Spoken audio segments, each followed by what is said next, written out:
those Conservative MPs, the Conservative MP for North East Bedfordshire, that is Richard Fuller. Richard Fuller, thanks so much for joining us today. You're quite hard to get hold of, some Tory MPs today. Our political editor says that your tribe is fed up. Are you? Not with the Prime Minister, no. I think the Prime Minister is the right person for the job, has helped this country through the impact of coronavirus in extremely difficult circumstances. And there are some important questions relating to the events over a period of time, as your correspondent said, which the Prime Minister will need to provide information to Sue Gray about. And then all of us will be able to make our judgments when that information is in. You mentioned questions. There was a question from a DUP MP, Jim Shannon, in the House today. I want to bring it to our viewers who haven't seen it, because I can't recall anything quite like it in the House for some time. This is the DUP MP, Jim Shannon. His mother-in-law died around about the time that this party was happening. She died. He couldn't go and visit her. This is what he said. Just last week, 3,000 people who followed the rules and grieved today.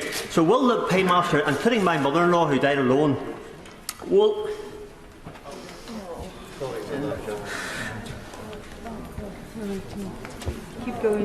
the Paymaster General confirm that there will be a full and complete disclosure to enable the police service to ascertain that all was done decently and within the regulations at the date and at that time? I'm sorry. Mr. Fuller, we don't play that clip gratuitously. It's awkward watching. It must have been awkward for people in the chamber.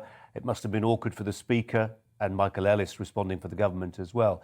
We play it because it illustrates painfully just how much this matters to MPs. If it matters to MPs, you can be sure it matters to members of the public too. Exactly right, Mr. Brazier. I was in the chamber and listened as a number of MPs talked about emotional circumstances and the effects of COVID during that period on themselves, on their families, or on their constituents. And Mr. Shannon is a well-loved member of Parliament from all parties, and for his constituents in Strangford, they should know he is, without doubt, the most attentive and assiduous, as we say in Parliament, member of Parliament out of all of us, participating in all debates. And so his contribution and the emotion within, I think, as you rightly says, does speak for a very large segment of the population, for whom, whether the rules were followed at number 10 to the letter or even to the spirit, doesn't matter. Ooh. What matters is how it looks and how they feel about it, and the sacrifice that they had. And I had, as a member of Parliament, a similar outpouring at the time of Mr. Cummings, where a lot of constituents at that time, much closer to the lockdown period, felt exactly the same way. So these issues are very... If you don't mind me saying, I've got a feeling then the difference was the Prime Minister still had quite a lot of political capital from getting Brexit done, whatever it was, to expend.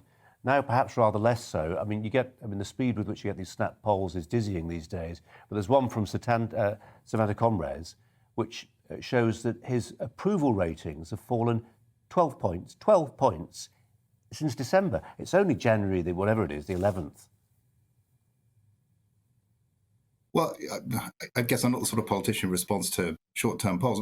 To me, what matters is the facts of the matter, and also the integrity of British politics. That's what governed my decision about, for example, Owen Paterson. And therefore, whilst we're now in a period where Ms. Gray, the senior civil servant in charge of the inquiry, is collecting the information, I think it's important that we do wait for her to make those assessments. But there will be a large segment of the population who will have said, you know what, this fits a pattern with the Prime Minister, and I don't think that's right. But equally, I would say, and just looking as a member of Parliament, you have a wide range of opinions, and talking to people and looking at what I get in my email inbox, there's also a large number of people who will assess the Prime Minister on how well he's dealt with the big decisions that affect their business, will affect their freedoms, and issues such as the vaccine rollouts, the opening up of the economy in the summer, and what happens next are going to be as important as how they feel about this particular issue. Richard Fuller MP, yesterday I did my opinion piece. I suggested that Boris Johnson was a 2-term Prime Minister. Do you think that's true? Well, I listened to your piece yesterday, Ms. Fraser, and I thought you were right then, and I think you're right now. I think this Prime Minister has a substantial mission for this country, getting and resolving the issues that we had when Parliament was divided over Brexit, getting the exit arrangements of Brexit, building a new future for our country where he looks to create global Britain, doing levelling up, making sure we get control of our borders. We have a borders bill, which we passed in the Commons. It's about to go to the House of Lords. Heaven knows what their lordships are going to do to it.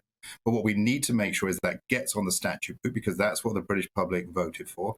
And plenty of other things about trying to move the green agenda onto pragmatism rather than dogmatism. Richard Fuller, it's all true. Rishi Sunak could do that. Liz Truss could do it. But that's a conversation for another time. Richard Fuller, we appreciate you coming on. We really do. Thanks a lot.